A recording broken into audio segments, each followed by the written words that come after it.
रोजमर्रा की जिंदगी में नारी को अपमानित करने वाली हर बात से मुक्ति का संकल्प ले सकते हैं। गुजरात सरकार ने सोमवार को सुप्रीम कोर्ट में कहा कि बिल्किस बानो गैंग रेप मामले में 11 दोषियों को माफी देने के लिए केंद्र सरकार से विधिवत मंजूरी ली गई थी।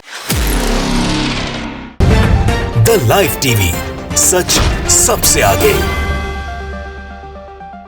नमस्कार, मैं हूं रंजीत झा और आप देख रहे हैं the live TV. Bilkis Bano के 11 गुनहगारों को कैसे समय से पहले छोड़ा गया, इस मामले में सुप्रीम कोर्ट में गुजरात सरकार ने 400 पन्ने के हलफनामे में जो बातें कही हैं वो हैरान करने वाली हैं और चौंकाने वाली। यह सब कुछ हुआ केंद्रीय गृह मंत्रालय के अप्रूवल पर। अमित शाह के नेतृत्व वाले इस मंत्रालय के आदेश पर ही गुजरात के गृह मंत्रालय ने, गुजरात सरकार ने यह फैसला किया कि इन दोषियों को समय से पहले रिहाई दी जाएगी, जबकि सीबीआई ने और जज ने इसका विरोध भी किया था। वहीं जो दिन चुना गया था वह 15 अगस्त का दिन था। उसी दिन लाल किले की प्राचीर से प्रधानमंत्री नरेंद्र मोदी नारियों के सम्मान की बातें करते नजर आए थे। अब ऐसे में यह सवाल उठता है, प्रधानमंत्री मोदी के कथनी और करनी में कितना फर्क है। हर एक मंत्रालय के जो हेड होते हैं प्रधानमंत्री होते हैं, अगर देखा जाए तो, क्योंकि वो प्रधानमंत्री है।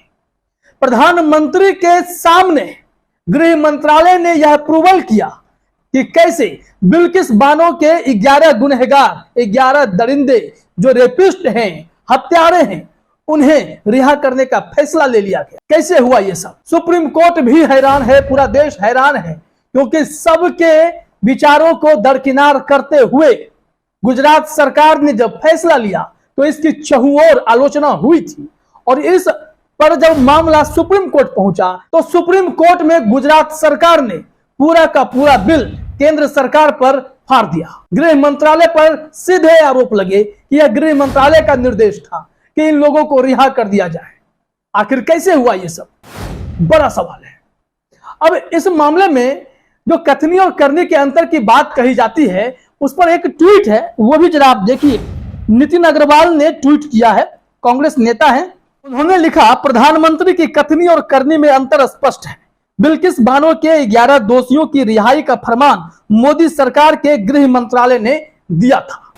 इसमें आप थोड़ा सा वीडियो का हिस्सा सुन भी सकते हैं कि नारी के सम्मान की बात करने वाले लाल किले के प्राचीर से प्रधानमंत्री मोदी क्या उस चीज को नहीं भाप पाए थे कि फैसले की कॉपी पहले से तैयार हो रखी थी और उसी दिन ऐसे गुनहगारों को बाहर छोड़ा जा रहा था और उस पर फूल माला बरसाए जा रहे थे, मिठाई खिलाई जा रही थी।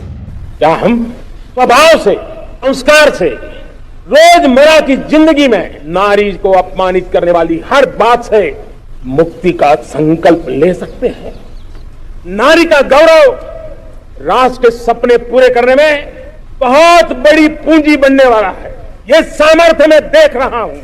गुजरात सरकार ने सोमवार को सुप्रीम कोर्ट में कहा कि बिल्किस बानो गैंग रेप मामले में 11 दोषियों को माफी देने के लिए केंद्र सरकार से विधिवत मंजूरी ली गई थी। प्रधानमंत्री मोदी को नारी के अपमान की चिंता नहीं सताई, नारी के सम्मान को चोट पहुंचाई जा रही थी। क्या प्रधानमंत्री मोदी को इस बात की चिंता नहीं सताई कि ये क्या हो रहा है? दो तरफी बातें कैसे होती, कह कुछ देते हैं, कर कुछ देते हैं, यही कुछ तो दिखाई पड़ता है। अब हम चलते हैं जरा इस मैटर के थोड़े और अंदर में, जो कि इतनी हैरान करने वाली बात है। ये जो 11 दरिंदे हैं, ये अपनी रिहाई से पहले, समय पूर्व रिहाई से पहले हजार से अधिक दिनों तक जेल से बाहर थे। ऐसे जघन्य अपराधी हजार से अधिक दिनों तक, इसका मतलब समझिए कोई 3 साल तो कोई 4 साल जेल से बाहर ही रहा। और कभी फरलो के नाम पे, कभी पैरोल के नाम पर, तो जितने भी जेल में प्रावधान है, कैदियों के अधिकार हैं, उस अधिकार का इस्तेमाल करते हुए ये तमाम अपराधी जो हैं जेल के बाहर भी रहे। कैसे संभव हो पाया ये? और फिर अब इन लोगों की समय पूर्व रिहाई हो गई तो इसको लेकर देश भर में ही नहीं, अंतरराष्ट्रीय स्तर पर भी जमकर आलोचना हुई है, जमकर सवाल खड़े किए गए।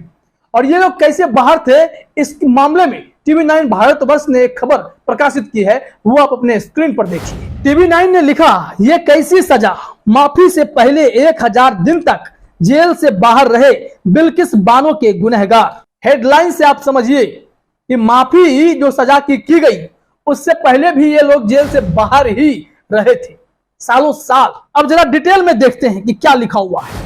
2002 गुजरात दंगों के बिल्किस बानो मामले में 11 दोषियों की रिहाई पर सुप्रीम कोर्ट में बहस तो चल ही रही है। गुजरात सरकार ने इसी साल 15 अगस्त को उन्हें रिहा कर दिया। तर्क में कहा गया कि 18 साल तक जेल में बिताने के दौरान उनका आचरण अच्छा रहा, जिसके कारण समय से पहले उनको रिहा किया जा रहा है।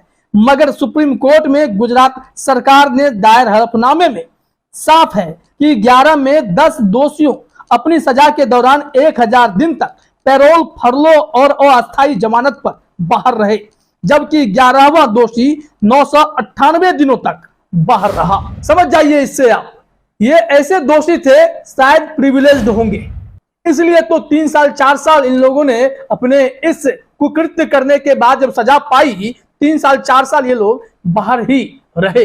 इन लोगों को तो 1 मिनट की आजादी नहीं मिलनी चाहिए थी।